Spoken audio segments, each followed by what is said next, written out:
Welcome to the place where words meet heart. I'm here to share beautiful lines by beautiful people. And today I have third poem by Ankur Mishra. Its title is तुम जो थे. तुम जो थे तो थी धूप, तो थी चांदनी, तो था एक नीला आकाश, तो था एक अपार सागर, कई खुशियों की बूंदों वाला, और उसमें एक छोटी सी नाव, और एक लालटेन और शांति, शांति हृदय की, शांति आत्मा की। फिर फिर चारों ओर काले बादल और एक गहरा अंधकार, एक अच्छेद अंधकार, और हमारी नाव उस अंधकार, उस तूफान में डूबती हुई, और हमारी नाव उस अंधकार, उस तूफान में डूबती हुई. In this poem makes us think about what is really Ankur Mishra trying to say. What does he mean, तुम जो थे? And then he says, फिर चारों ओर काले बादल. And before काले बादल, there was शांति, हृदय की शांति, आत्मा की शांति. And when he is referring to darkness, he doesn't use the line तुम जो थे. So then we can assume that the person he is talking about is not there when there is darkness in Ankur Mishra's life. So while reading this poem, I thought that why don't I relate this poem with divine, with the Supreme Lord? Like when we have strong faith on Supreme Personality, we feel warmth and beauty. Like the writer says, the poet says, तुम जो थी, तुम जो थे, तो थी धूप, तो थी चांदनी. So धूप and Chandni as warmth and beauty.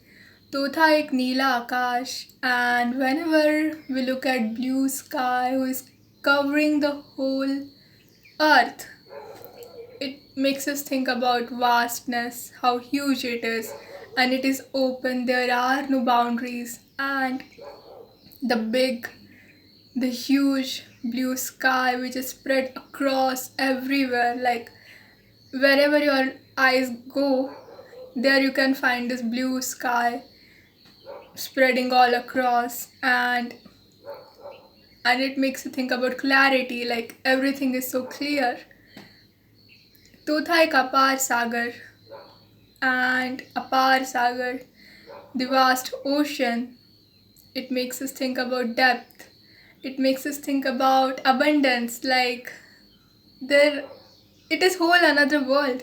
There are creatures in it, plants in it, different organisms, and like there is life inside the ocean itself, and it is huge, and there is adventure and exploration in it too. Then the writer says, तो था एक अपार सागर, कई खुशियों की बूंदों वाला, और उनमें एक छोटी सी नाव. Now when he says that अपार सागर, कई खुशियों की बूंदों वाला, he's referring to an ocean which is filled with happiness and bliss.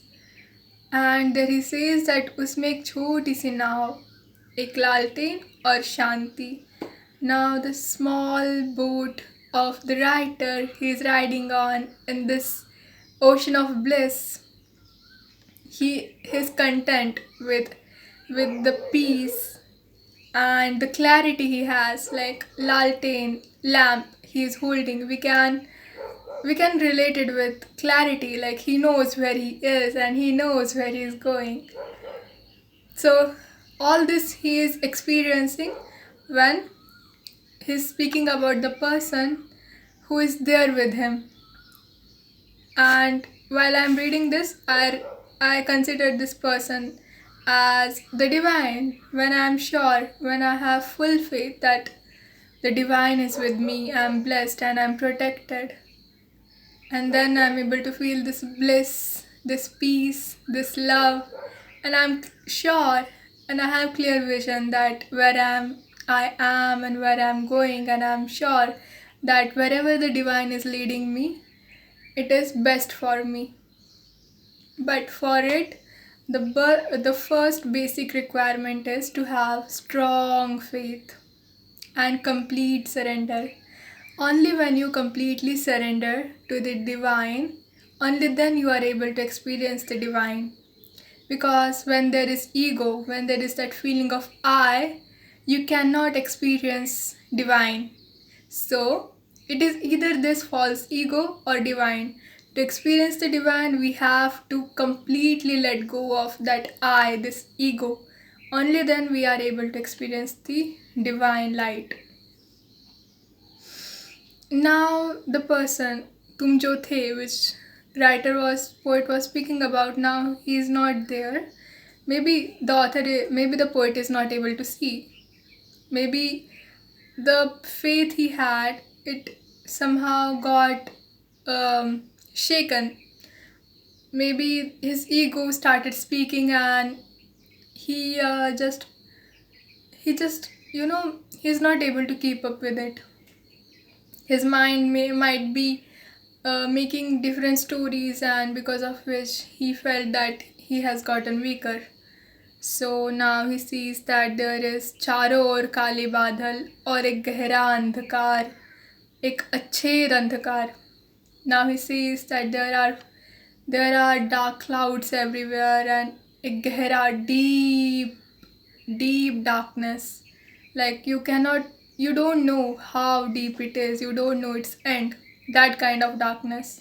अच्छेद अंधकार. Now when we look at the sky in the night, the black sky, dark night sky, there are stars in it, and which makes us think that it is beautiful, and we don't feel that it is complete darkness because the stars, the moon, even light this dark night sky.